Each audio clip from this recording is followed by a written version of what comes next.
My fiancée chose a music festival over my ICU stay, posted she was single. The wedding's canceled too. The ICU nurse was showing me how to breathe through the ventilator tube when my phone lit up with a notification from Instagram. I couldn't reach it because both my arms were immobilized with IVs and monitoring equipment, but I could see the screen clearly from where it sat on the bedside table. The notification was a tag from my fiancée Sloane's account. The preview showed her in a flower crown and glitter, arms around some guy I'd never seen before, with a caption that started with, "Single and living my best life at." I must have made a sound, because the nurse, Christine, stopped mid-instruction and looked at the phone, then at me, then back at the phone. Her face went through several expressions before settling on something between pity and rage. She asked if I wanted her to turn the phone off. I tried to shake my head, but the neck brace prevented it. I needed to see what that post said. I needed to understand what was happening. Christine must have read something in my eyes because she picked up the phone carefully and held it where I could see the full screen. The caption read, "Single and living my best life at Harmony Fields Festival. No regrets, just good vibes and better company." The photo was time-stamped 3 hours ago. I'd been in the ICU for 18 hours. I'd been driving home from a client meeting on Thursday evening when a truck ran a red light and T-boned my car at an intersection 3 miles from our apartment. The impact crushed the driver's side door inward and sent my sedan spinning across the intersection into a concrete barrier. I remembered the sound of metal tearing and glass shattering. I remembered my head hitting something hard despite the airbag deploying. I remembered trying to move my legs and feeling nothing but pain that made everything go white. Then I remembered waking up in the hospital with a doctor explaining that I'd suffered 3 broken ribs, a collapsed lung, a severe concussion, and a fractured pelvis. The doctor was Rebecca Yates, trauma surgeon with 14 years of experience in emergency medicine, and she'd explained very carefully that I was lucky to be alive. The truck had hit me going 50 miles per hour. If I'd been 6 inches further forward in the intersection, it would have crushed the cabin completely. As it was, I'd need surgery to repair the lung, extensive physical therapy for the pelvis, and at least a week in the ICU for monitoring. She'd asked who I wanted them to call as my emergency contact. I'd given them Sloane's number. That was at 11 at night on Thursday. It was now Friday afternoon, and according to Christine, Sloane had never called the hospital back. Sloane and I had been together for 4 years when the accident happened, engaged for 8 months, with a wedding planned for October, just 3 months away. We'd met at a marketing conference in Denver, where I was presenting on brand strategy for my consulting firm, and she was attending sessions on social media growth tactics. She was beautiful in that effortless way some people have, with auburn hair she wore in loose waves and green eyes that seemed to notice everything. We'd started talking at the hotel bar after the opening keynote and spent the next 3 hours discovering we had the same taste in podcasts, the same opinions about artisanal coffee culture being overrated, and the same ambitions about building careers that mattered. She worked in influencer management, helping brands connect with social media personalities, and she was good at it. Within a year of meeting her, I'd watched her client list grow from 15 accounts to over 60. She was driven and smart and funny, and when I proposed to her on a hiking trail outside Boulder, she'd cried and said yes before I even finished the speech I'd practiced for 2 weeks. The first 3 years felt like we were building something real together. We moved into a bigger apartment. We adopted a dog named Pepper. We spent weekends antiquing and trying new restaurants and planning our future. The festival tickets had been a point of tension for 2 months before the accident. Harmony Fields was a 3-day music festival in Arizona that Sloane had been talking about since January, right after the lineup was announced. She'd wanted to go with her work friends, a group of women who all worked in social media and influencer marketing and seemed to exist primarily on Instagram. I'd said it sounded fun and she should go, that I'd hold down the fort at home with Pepper. Sloane had asked if I was sure I didn't want to come, and I'd explained that I had a major client presentation scheduled for the same weekend and couldn't take the time off. She'd seemed relieved more than disappointed, which should have bothered me, but didn't at the time. She'd bought tickets in March, booked a hotel room with her friends, and started planning outfits that appeared to consist mainly of swimsuit tops and denim shorts. The festival was scheduled for this weekend, Friday through Sunday. My accident happened Thursday night. The festival started Friday morning.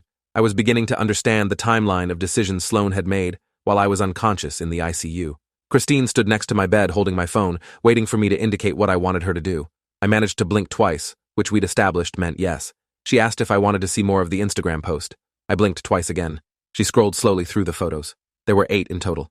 Sloane in a crop top and high-waisted shorts, dancing with her arms in the air. Sloane with 3 friends I recognized from her work events, all of them in matching flower crowns. Sloane and a tall guy with long hair and tattoos, his arm around her waist in a way that seemed too familiar for strangers. Sloane taking a shot from a stranger's mouth, her head tilted back, his hands on her shoulders. Sloane kissing someone on the cheek in a crowded tent, though I couldn't see who because the angle was wrong. Each photo was tagged with the festival location and included hashtags like blessed, living my best life, and new freedom. The post had been up for 3 hours and already had over 800 likes and dozens of comments. Christine paused on a comment from someone named Alexis who'd written, "Yes, girl, you deserve this after everything." I had no idea what everything referred to. As far as I knew, the biggest problem in Sloane's life before yesterday was deciding which photographer to hire for our wedding. Dr. Yates came into my room an hour later for her afternoon rounds and found me staring at the ceiling with tears running down the sides of my face into the pillow. She checked my vitals, examined the chest tube that was draining fluid from my collapsed lung, and asked Christine what had changed since the morning. Christine showed her the Instagram post on my phone. Dr. Yates read it carefully, her expression going flat and cold. She looked at me and asked if this was my fiancé. I blinked twice. She asked if Sloane knew I was in the hospital. I blinked twice again. Dr. Yates pulled up my chart on the computer and scrolled through the notes. She said the hospital had called Sloane's number 17 times, starting at 11:15 last night when I was admitted. The first 6 calls went to voicemail.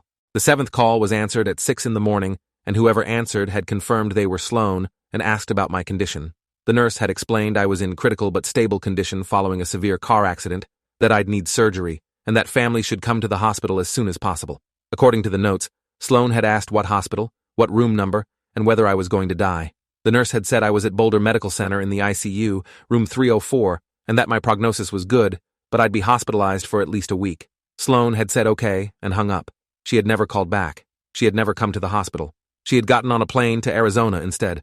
My brother Kevin showed up at 6 that evening after driving 3 hours from Colorado Springs, where he worked as a software engineer. The hospital had finally reached him around 2 in the afternoon after exhausting my emergency contact list. Kevin walked into my room, took one look at me in the hospital bed surrounded by machines and tubes, and his face crumpled. He pulled himself together quickly and asked the nurse what my condition was, what the treatment plan looked like, whether I'd need additional surgery. Christine walked him through everything while I watched his expression cycle through relief that I was alive, anger about the accident, and confusion about why he was just being notified now when the accident had happened almost 20 hours ago. He asked where Sloane was, and Christine, bless her, said she didn't think that was a question she should answer. Kevin looked at me with his eyebrows raised in question. I managed to move my eyes toward the phone on the bedside table. Kevin picked it up, and I watched his face as he scrolled through Sloane's Instagram. He went very still and very quiet, which was worse than if he'd started yelling. When he finally spoke, his voice was controlled and tight. He asked if Sloane knew about the accident. I blinked twice for yes. Kevin's jaw clenched, and he put the phone down carefully, like he was afraid he might crush it if he squeezed too hard. Kevin spent the next 2 hours making phone calls from the hallway outside my room. I could hear his voice rising and falling, catching on words like ICU and fiancé and festival. He came back in and said he'd called Sloane's phone 12 times with no answer. He'd called her best friend Lindsay, who'd said Sloane was at the festival, and had mentioned she couldn't talk this weekend because she needed space to decompress from wedding stress. Kevin had explained that I was in the hospital after a near-fatal accident, and Sloane needed to come home immediately. Lindsay had gone quiet for a long moment, then said she'd try to reach Sloane and pass along the message. Kevin had also called our parents who were on a cruise in the Caribbean and couldn't get a flight back until Monday. He'd called my best friend Austin, who said he'd drive up from Denver first thing tomorrow morning. He'd called the wedding planner, Veronica Chen, to see if she had any other contact information for Sloane. Veronica had sounded shocked and said she'd been texting with Sloane that morning about final headcount numbers for the reception, and Sloane hadn't mentioned anything about an accident. Kevin had then apparently told Veronica that she might want to pause wedding planning activities until further notice, and Veronica had said she understood completely. The first text from Sloane came through at 8:30 that night, 3.5 hours after Kevin had started trying to reach her. The message said, "Hey babe, sorry I missed your calls. Reception is terrible here. Lindsay said something about an accident. Are you okay? Call me when you can." I stared at the text, trying to process the casual tone, the assumption that I could call her, the complete lack of urgency or concern. Kevin read it over my shoulder and made a sound like a growl. He typed back, "This is Kevin. Your fiancé is in the ICU with a collapsed lung, broken ribs, and a fractured pelvis from a car accident last night. The hospital has been trying to reach you for 21 hours. He can't talk because he's on a ventilator. He needs you here." The message showed as delivered and then read almost immediately. The 3 dots appeared indicating Sloane was typing. They appeared and disappeared 4 times over the next 3 minutes. Finally, a message came through that said, "Oh my God, that's terrible. I'm so sorry. I'm in Arizona for the festival and can't get a flight back until Sunday night. I'll come straight to the hospital when I land. Tell him I love him and I'm thinking of him." Kevin stared at the message for a long moment before showing it to me. I must have made a sound because the heart rate monitor started beeping faster, and Christine came in to check on me. The Instagram stories continued throughout Friday night and into Saturday. Sloane posted a video of herself dancing at a concert with the caption, "This energy is everything I needed." She posted a photo of a sunset over the festival grounds with, "Grateful for this moment and these people." She posted a selfie with the tattooed guy from earlier, both of them sweaty and grinning, with, "Made a new friend today, the universe provides." Each story had hundreds of views and dozens of reactions. People I recognized as our mutual friends were liking and commenting on posts, showing my fiancée partying while I was in the ICU. Kevin took screenshots of everything, his expression getting darker with each new post. He said he was documenting this because when I got better and could think clearly, I was going to need evidence of what happened this weekend. I appreciated his foresight, even though at that moment, I couldn't imagine wanting to remember any of this. The ventilator tube prevented me from talking, but I could think, and I thought about every moment of our relationship looking for the signs I'd missed. The times she'd seemed distant or distracted. The nights she'd stayed late at work events and come home smelling like alcohol and someone else's cologne. The way she'd started password protecting her phone about 6 months ago when it had always been open before. Dr. Yates performed surgery on my lung Saturday morning. A procedure she explained would take about 90 minutes and should resolve the collapse. I was under general anesthesia and woke up in recovery with a different breathing tube and significantly more pain. Kevin was there when I opened my eyes, along with Austin, who'd arrived while I was in surgery. Austin looked wrecked, like he'd been crying in his car on the drive up. He was my college roommate turned lifelong best friend, the kind of person who showed up without question when things went wrong. He pulled a chair up next to the bed and said he'd brought my laptop, some clothes for Kevin, and a bag of things he thought I might need once I could use my hands again. He also said he'd called our mutual friend group to let them know what happened, and that several people had expressed shock that Sloan wasn't at the hospital. One person, my friend Derek, had apparently said he'd seen Sloan's Instagram stories and had assumed I was there with her at the festival.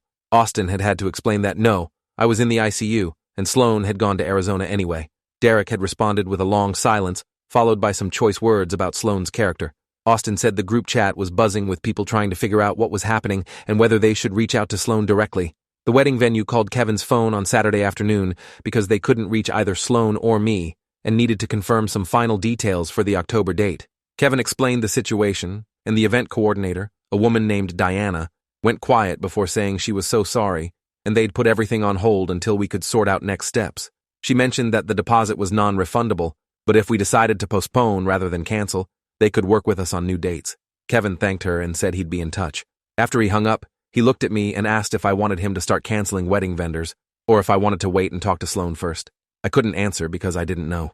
Part of me thought there had to be an explanation. Some reason why my fiancée would choose a music festival over coming to the hospital. Maybe she'd panicked. Maybe she had severe anxiety about hospitals or medical situations. Maybe she'd convinced herself I was fine and didn't need her there. But another part of me, growing louder by the hour, knew that none of those explanations mattered. She'd made a choice. She'd chosen 3 days of partying over being there for me during the worst crisis of my life. No amount of explaining could make that choice acceptable.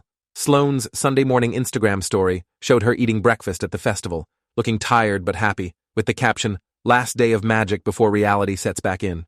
The tattooed guy from previous posts was sitting across from her in the photo, partially visible. Someone had commented on her previous post asking if that was her boyfriend, and Sloan had liked the comment without responding to it. Austin caught that detail and showed it to Kevin, who documented it with another screenshot. By Sunday afternoon, Kevin had created an entire folder on his phone labeled Evidence, with over 30 screenshots of Sloan's festival activities organized by timestamp. He'd also started drafting emails to wedding vendors, explaining that the wedding was likely being postponed or canceled and requesting information about deposits and cancellation policies. I watched him work from my hospital bed and felt grateful that someone was handling logistics because I couldn't process any of it yet. The pain medication kept me floating in a strange space where everything felt both hyper-real and completely surreal. My fiancée was at a music festival while I recovered from surgery. That was a fact. That fact would still be true when the medication wore off. I couldn't make it mean anything else. Dr. Yates came by for evening rounds on Sunday and checked my progress. The lung was reinflating properly, and she thought I could come off the ventilator by Monday morning if things continued improving. She asked how I was doing emotionally, and I tried to communicate through eye movements that I was processing a lot.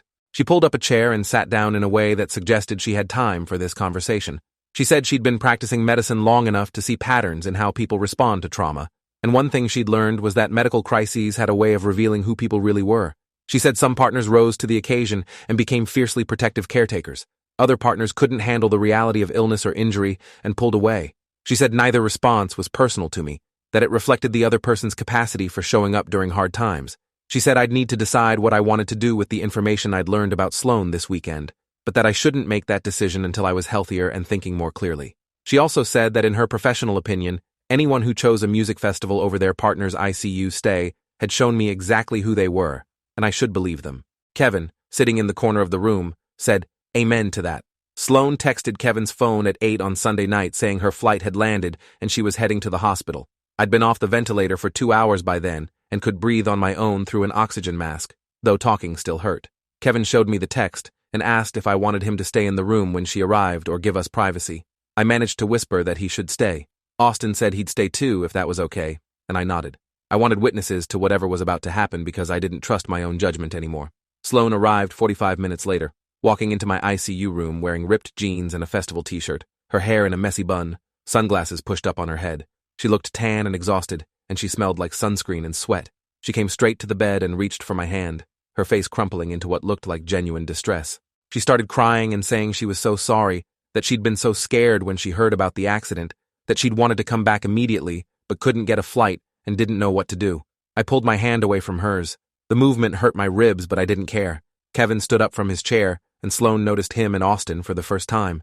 Her tears stopped abruptly, and her expression shifted to something defensive. I asked her, my voice rough and painful through the oxygen mask, why she went to the festival. Sloan looked confused by the question. She said she'd already explained that she couldn't get a flight back earlier, that she'd been stuck there. I asked why she got on the plane to Arizona in the first place when she knew I was in the ICU. Sloan's face went blank for a second before she said the hospital told her I was stable and going to be fine, so she thought it was okay to still go to the festival since she couldn't do anything to help anyway. Austin made a sound of disgust from his chair. Sloan shot him a look and asked why everyone was acting like she'd committed some crime. She'd had these tickets for months. The hospital said I was stable. She'd thought I'd understand that she couldn't just throw away that money and disappoint her friends. Kevin's voice cut across the room, cold and precise, asking if she'd seen that I was on a ventilator when the hospital called. Sloan said yes, but ventilators were just precautionary. They didn't mean anything serious. Dr. Yates had left her card with instructions to call if I needed anything, and I pressed the call button next to my bed.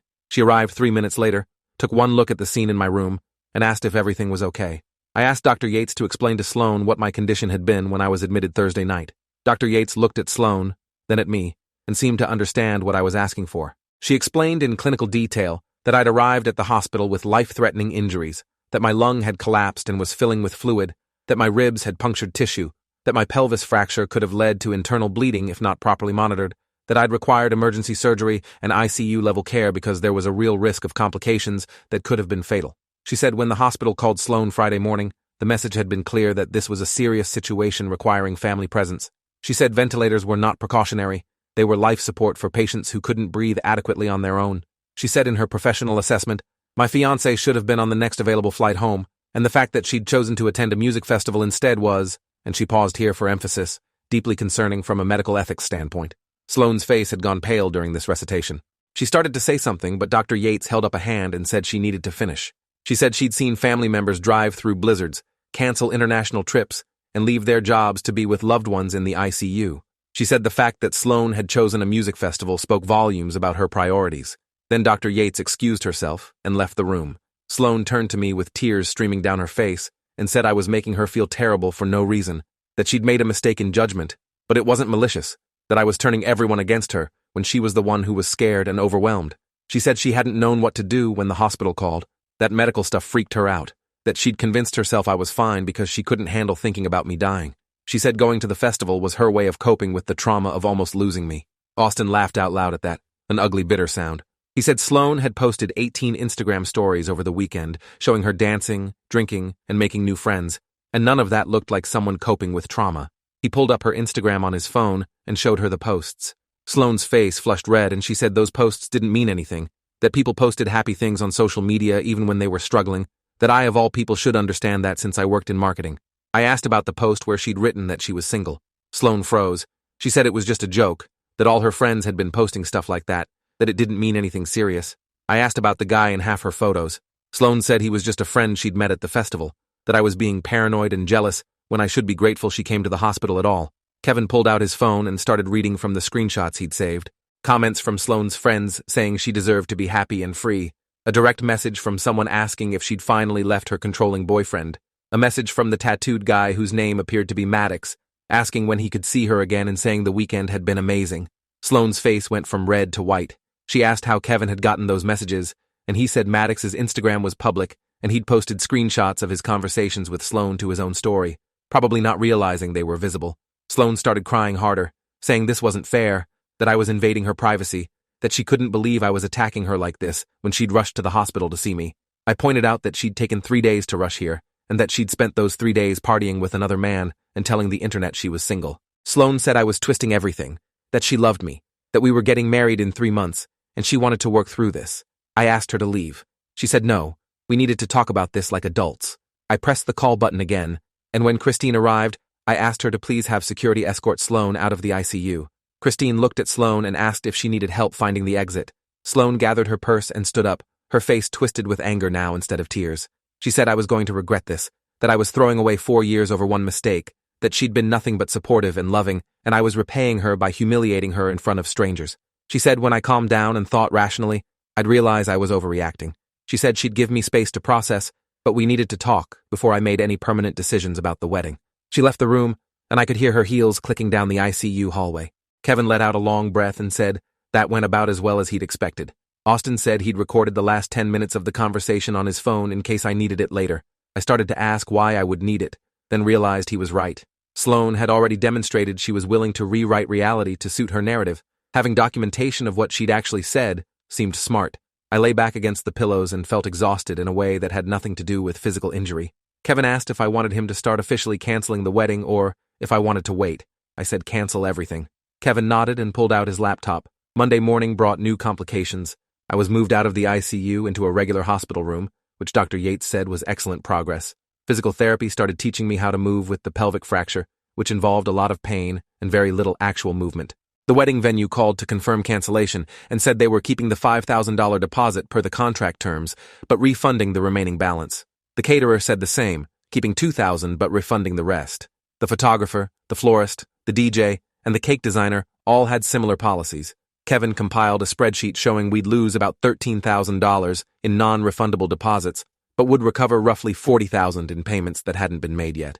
He said given the circumstances, losing $13,000 was a small price to pay for not marrying someone who'd abandoned me in the ICU. I agreed, but it still felt like financial punishment for Sloane's choices. Austin suggested we might be able to sue her for the deposits, since her actions had necessitated the cancellation. I said I'd think about it. Sloane called my phone 19 times on Monday. I didn't answer. She called Kevin's phone 14 times. He didn't answer either. She sent a long text message saying she'd talked to her therapist and realized she'd been experiencing complex trauma responses due to childhood abandonment issues, and that her behavior at the festival had been a dissociative episode triggered by fear of losing me. She said she was committed to working on herself and asked if I'd be willing to do couples counseling. She said she'd already contacted 3 therapists who specialized in trauma-informed couples work and could get us an appointment this week. The message was well-written and psychologically sophisticated and completely failed to address that she'd spent 3 days partying while I was in the hospital. I didn't respond. She sent another message an hour later saying her parents wanted to talk to me, that they were devastated about the accident and the wedding cancellation and wanted to understand what happened. I texted back saying I was recovering from major injuries and wasn't taking calls. She responded immediately asking when I would be well enough to talk because we needed to resolve this before too much time passed. I turned off my phone. The lawyer Kevin hired, Michael Brennan, came to the hospital Monday afternoon. He'd been practicing family law in Colorado for 16 years and had experience with broken engagements. He explained that Colorado was not a state that recognized breach of promise to marry as a valid legal claim, so I couldn't sue Sloane for emotional damages or lost wedding deposits based solely on the engagement ending. However, if I could prove that Sloane's behavior constituted intentional infliction of emotional distress, that might be actionable. He said the bar for that tort was very high, though, requiring proof that her conduct was so extreme and outrageous that it went beyond all bounds of decency. Kevin showed him the Instagram posts, the timeline of Sloane ignoring hospital calls, and the messages with Maddox. Michael read through everything carefully and said he thought we might have a case. He said abandoning a fiancée during a medical crisis to party with another man at a music festival could potentially meet the threshold for outrageous conduct. He said he'd need to research Colorado case law, but wanted to move forward with drafting a demand letter requesting that Sloane reimburse me for the lost wedding deposits and compensate me for emotional distress. He said the letter alone might be enough to get her to settle without going to court. The Instagram post that changed everything came up on Monday night. I'd turned my phone back on to check messages from my parents, who'd finally gotten off their cruise and were flying back the next day. I opened Instagram out of habit and saw that I'd been tagged in a post by someone named Tiffany, who appeared to be one of Sloane's festival friends. The post was a collection of photos from the weekend with a long caption about female empowerment and living authentically. Buried in the middle was a paragraph about Sloane being an inspiration for having the courage to choose joy and self-care even when external pressures tried to guilt her into playing the role of the perfect supportive partner. The post said Sloane had been dealing with a manipulative relationship and had finally found the strength to prioritize her own needs, and that watching her blossom at the festival had been beautiful. The post included several photos of Sloane and Maddox together, including one where they were kissing. The timestamp on the photo showed it was taken Saturday afternoon, approximately 30 hours after I'd been admitted to the ICU. The post had over 1,500 likes and hundreds of comments. Many of the comments were from people I knew, mutual friends who'd been invited to our wedding, expressing shock and asking what was happening. Austin saw the post at the same time I did because Tiffany had tagged him too, probably by accident while tagging a bunch of people from Sloane's friend group. He came into my hospital room and found me staring at my phone. He asked if I'd seen it, and I nodded. He sat down and said this was actually good news, because now everyone would know exactly who Sloane was. I said I didn't care about everyone knowing. I just wanted this nightmare to be over. Austin said it would be over soon, that Sloane had publicly exposed herself as someone who cheated on her hospitalized fiancé and then tried to frame it as self-care and empowerment. He said the truth was out now, and I didn't have to defend myself or explain anything. The evidence spoke for itself. He pulled out his phone and showed me the comment thread developing under Tiffany's post. Several people were asking if Sloane's boyfriend knew she was kissing other people. Someone had commented that they'd heard Sloane's fiancé was in the hospital, and this seemed like terrible timing for a post celebrating her romantic liberation. Tiffany had responded saying that Sloane had been trapped in an unhealthy dynamic and deserved to be celebrated for choosing herself. That comment had 38 replies, most of them variations of, "Her fiancé is in the ICU, you absolute ghoul." The unraveling happened fast after that.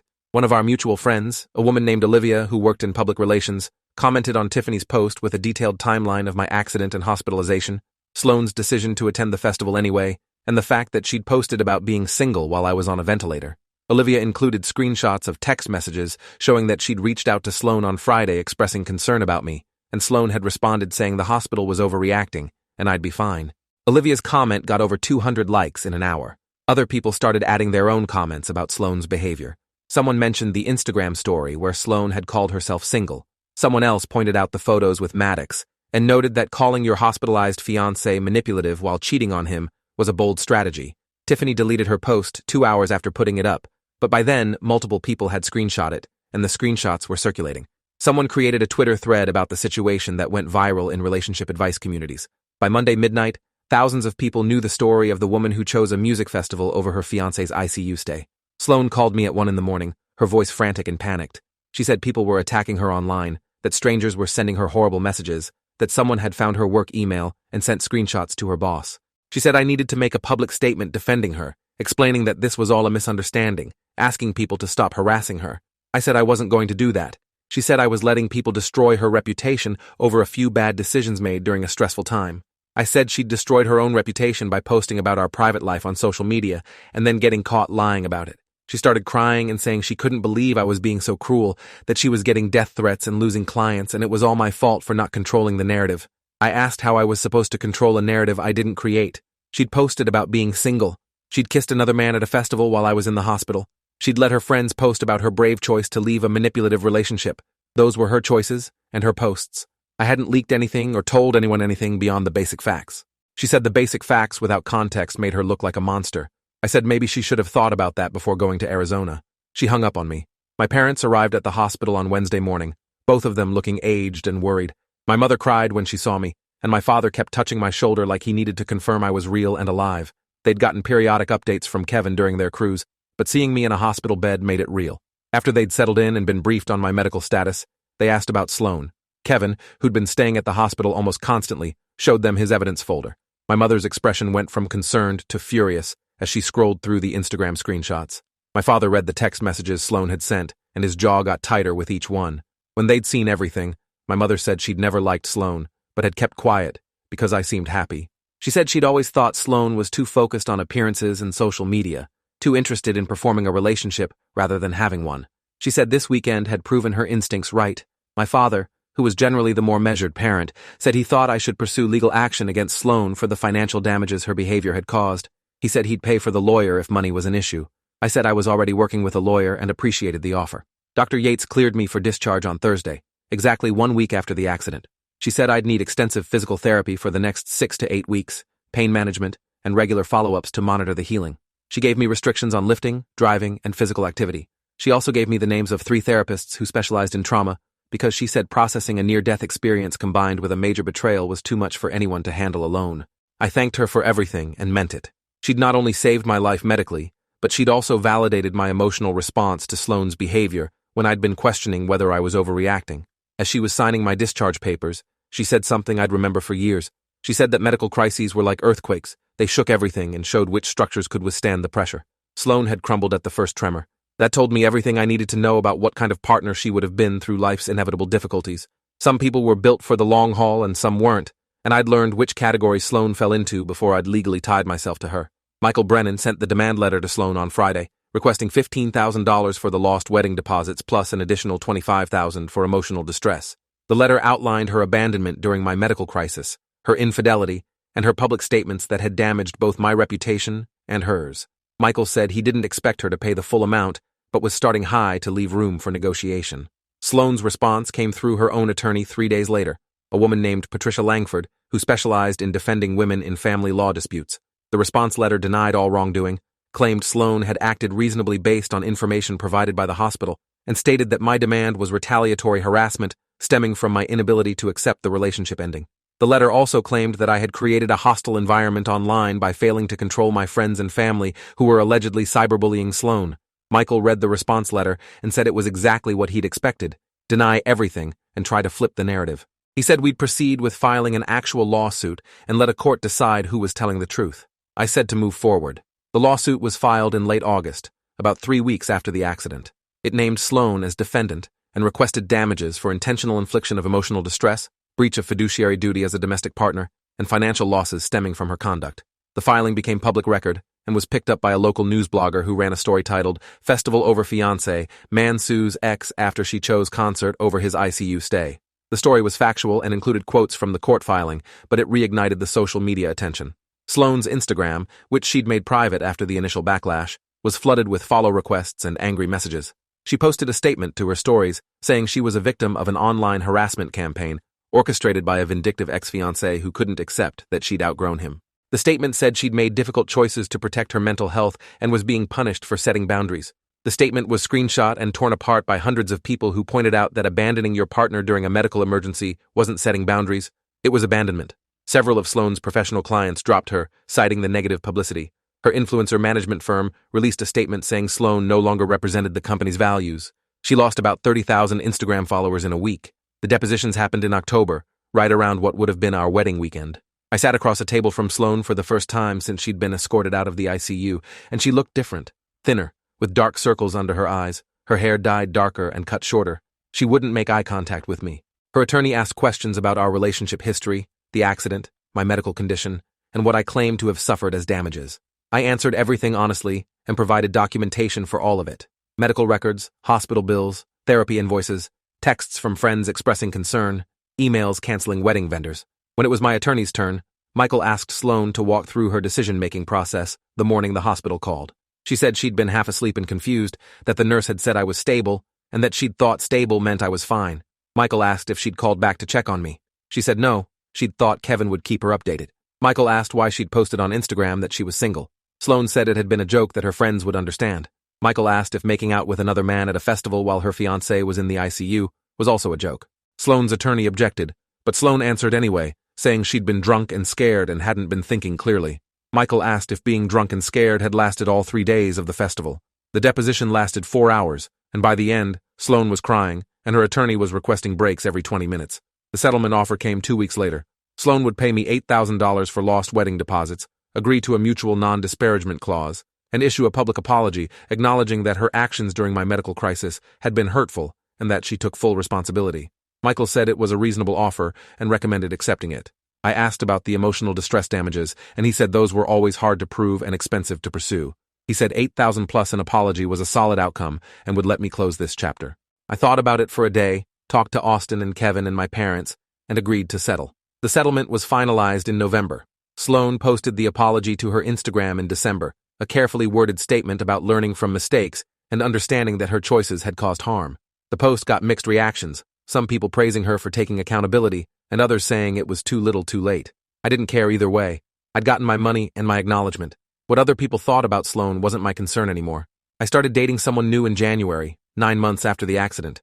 Her name was Rachel, and she worked as an elementary school teacher.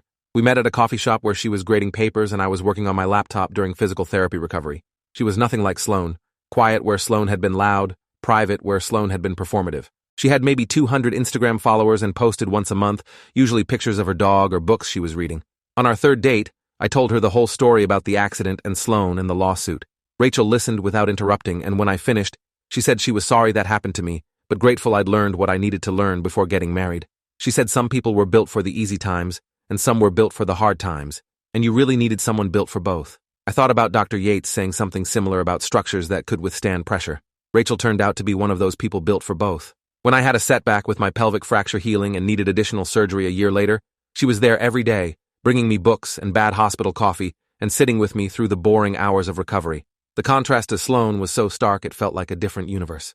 2 years after the accident, I was running again, something the doctors had said might not be possible with the pelvic injury. I completed a 5K with Kevin and Austin and Rachel cheering at the finish line. My phone buzzed with a text from a number I didn't recognize. The message said, "Hey, it's Sloane.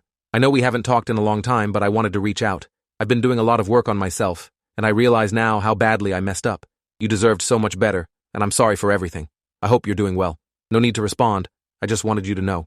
I read the message twice and showed it to Rachel. She asked if I wanted to respond. I thought about it and realized I had nothing to say to Sloane that mattered anymore. She was part of a story that ended a long time ago. I deleted the message, and we went to breakfast to celebrate the race. Later that day, I ran into Lindsay, Sloane's best friend from the festival weekend, at a grocery store. She recognized me and looked uncomfortable but came over anyway. She said Sloane had moved to California for a fresh start and was working in a completely different field now, something in environmental nonprofit work. Lindsay said Sloane talked about the festival weekend as the biggest mistake of her life. I said that was probably accurate. Lindsay asked if I'd ever forgive her. I said I didn't need to forgive her or not forgive her. What happened taught me exactly what I needed to know, and I was grateful for that lesson even though it came in the worst possible way. Thanks for watching till the end. Make sure to subscribe and like to not miss the next story.